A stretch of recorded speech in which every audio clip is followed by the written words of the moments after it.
o estranho, o bizarro e o inesperado.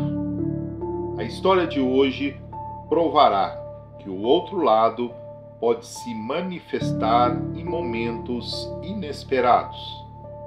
Apaguem as luzes e aproveitem mais um episódio da Casa do Sobrenatural.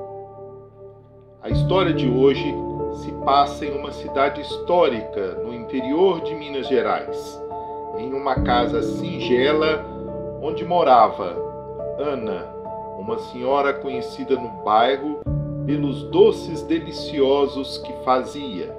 A cidade era pequena, ruas de pedra muito estreitas e irregulares. Haviam inúmeras igrejas e uma grande praça.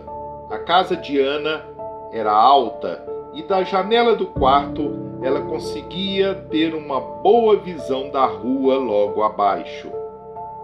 Na cidade, era costume que fizessem procissões em datas festivas ou para velar membros importantes da igreja local, quando partiam do mundo material.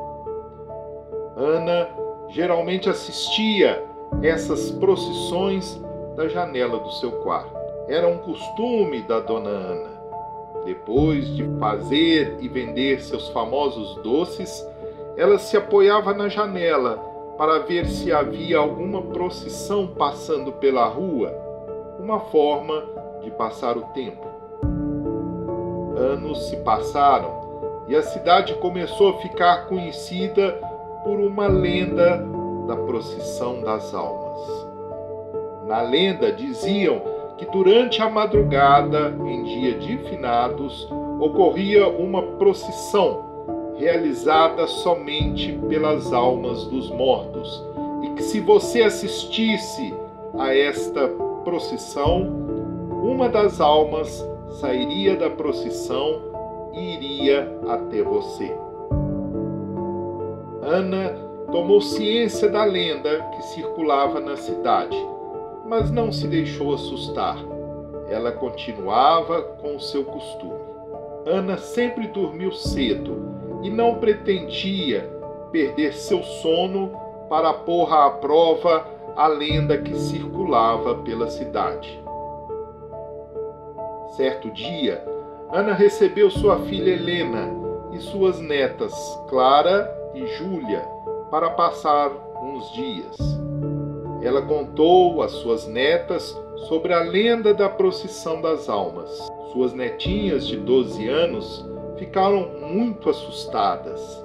Ana fez alguns doces para suas netas e, após visitarem diversos pontos da cidade, voltaram para casa.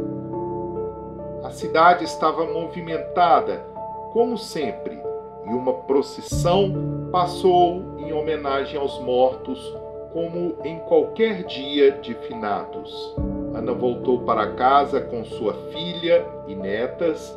Estava ficando tarde, e então, após o jantar, todos foram para os seus quartos. A casa era singela, possuindo apenas 2 quartos, porém haviam 4 camas.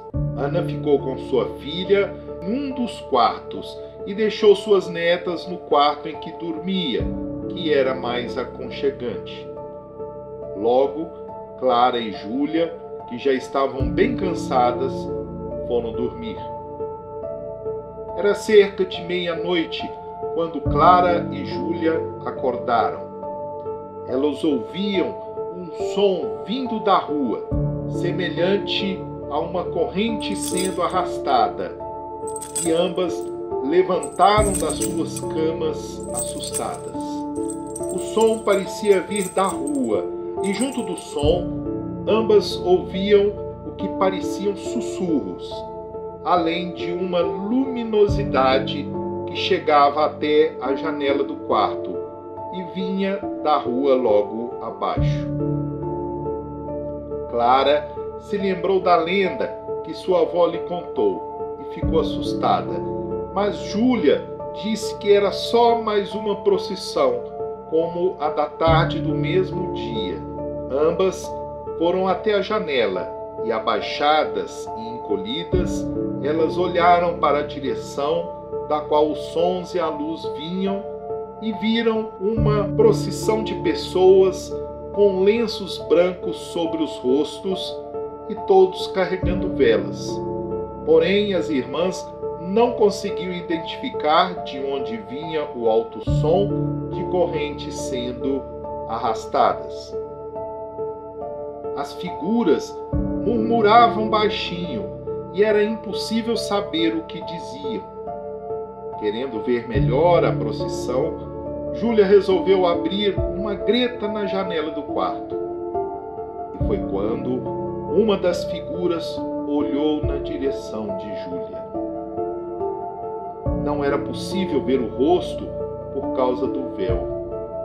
A figura andou em direção à janela e Júlia congelou. Ela não conseguia dar um passo. Porém, quando a figura chegou até Júlia, ela fez uma pequena reverência e lhe entregou a vela que carregava, partindo de volta para a procissão sem dizer nada. Assustada, Júlia fechou a janela, apagou a vela e a jogou na gaveta da cômoda. Ela e sua irmã foram dormir. Na manhã seguinte, as irmãs perguntaram a Ana sobre uma procissão na madrugada e sua avó informou que só é realizada uma procissão durante o dia de finados e que as netas deviam estar imaginando coisas. Teria sido um pesadelo? Pensaram as duas. Elas correram de volta ao quarto e foram até a cômoda. Abriram a janela e não havia vela alguma. Dentro da gaveta da cômoda, onde Júlia havia deixado a vela, havia um pedaço de osso humano com o tamanho semelhante de uma vela. As duas ficaram em choque e gritaram chamando sua mãe e avó. Todos estavam perplexos, com a exceção de Helena. Ela explicou para suas filhas que a procissão era sim real e que elas não deviam ter espiado e muito menos aceitado a vela. Explicou que não eram pessoas que compunham a procissão. Eram as almas ainda presas à terra e que não se deve olhar ou falar com elas, senão elas também te notam. Helena explicou ainda que a alma que deu a vela voltará na madrugada para pegar a vela de volta e que ela deve esperar na janela para devolver o osso, senão um destino terrível a aguardará. Disse que Júlia terá que fazer isso ela mesma e que, pelo que ouviu, a alma não irá aceitar que mais ninguém lhe devolva a vela. A noite chega e, assustada, Júlia vai até a janela. Ela acreditava que tudo não passava de uma pegadinha, porém, no meio da madrugada, um nevoeiro tomou conta da rua e o som de corrente se repetiu. O clima ficou frio e Júlia ouviu passos no meio do nevoeiro. Os passos foram ficando mais altos até que uma figura de manto branco surgiu de dentro do nevoeiro, indo em direção à janela. Júlia hesitou. A janela à sua frente estava fechada e em sua mão estava o pedaço de osso humano que a havia recebido na noite anterior. Júlia começou a suar frio. Ela tremia. Lembrou do aviso da sua mãe e abriu a janela. No mesmo momento, a figura parou na sua frente. Não era possível ver o rosto por baixo do véu, porém, Júlia percebeu um sorriso travado e a pele pálida. A figura estendeu a mão para dentro da casa e olhou diretamente para a Júlia. O coração dela acelerou. A mão da figura continuou a avançar em direção à garota assustada. Júlia colocou o osso na mão da figura. Ela pegou e quando Júlia piscou, não havia mais um osso, apenas uma vela na mão daquela figura.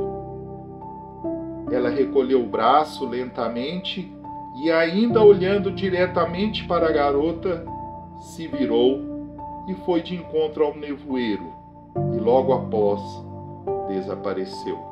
A garota fechou a janela e correu para a cama. Na manhã, Júlia, sua irmã e mãe voltaram para a sua casa. Porém, a família nunca se esqueceu do que aconteceu. Até hoje, Dona Ana se preocupa em acabar pegando no sono enquanto assiste a cidade pela janela e que acabe acordando ainda lá escorada na madrugada. Essa foi a história de hoje. Obrigado por assistirem. Deixem o seu like e compartilhem. E até a próxima na Casa do Sobrenatural.